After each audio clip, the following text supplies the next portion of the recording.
Hari ini kita nak cari kutu Sniffler. Sniffler ada, oops. Wow.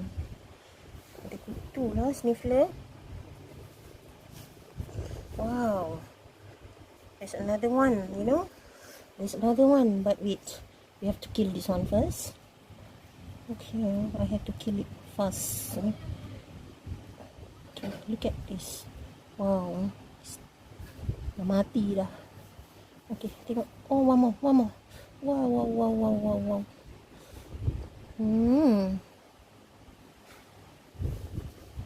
Okay. Kita kena cepat. Kalau tak, dia melompat. And this kutu is dangerous, you know. Dia gigit kita, dia boleh demam. Okay.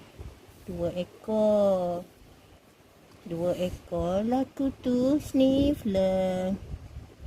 Baru depan mandi ada kutu lagi. Macam mana ni? Letak ubat kutu pada kutu lagi. Oops. Look at this. This is mak kutu. Wow. Okay, mak kutu. This is mak kutu. Berapa ekor? 3. Berdarah, mati. 3 kutu Sniffler. 3 lah kutu sayang. Sayang si anak Sniffler. Sniffler si budak baik. Budak yang handsome sangat. Handsome lah anak mama. Tengok sini, look at dia. Ada kutu tak sini? No, we couldn't find any kutu here. Tak ada? How come, man? Nampak cepun naik dia. Cepun naik. Oops. Look at this. This is mak kutu. Wow. Sniffler, be quiet. Okay. Ni emak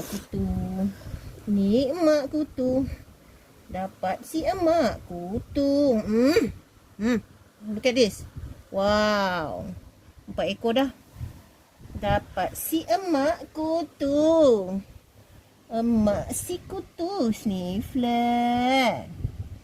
Sniffler ada kutu. Kutunya 4 ekor. Semua mama dah bunuh dia. Mama sakitlah hati dengan kutu ini. Sebab kita dah bagi ubat kutu.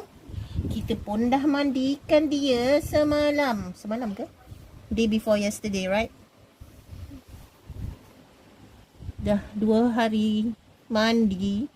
Tapi kutu ada lagi. Geramnya tengok dia. Si bujang anak mama. Si bujang yang handsome sangat. Si bujang Sniffler. Wait. Look at this.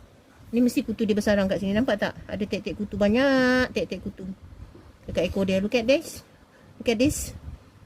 Tek kutu lah tu. Mak kau. Mak kau. Apa ni? Sniffler bau. Lepas mandikan dah bersih dah semua. Ada tek kutu lagi. Mana kutu dia duduk ah? Kita dah sembuh dah semua. Dia punya cage. Tak ada dah nak? Anak? Tak ada dah nak? Alah dah sayang. Sayang si anak mama. Tak ada dah. Relax. Relax.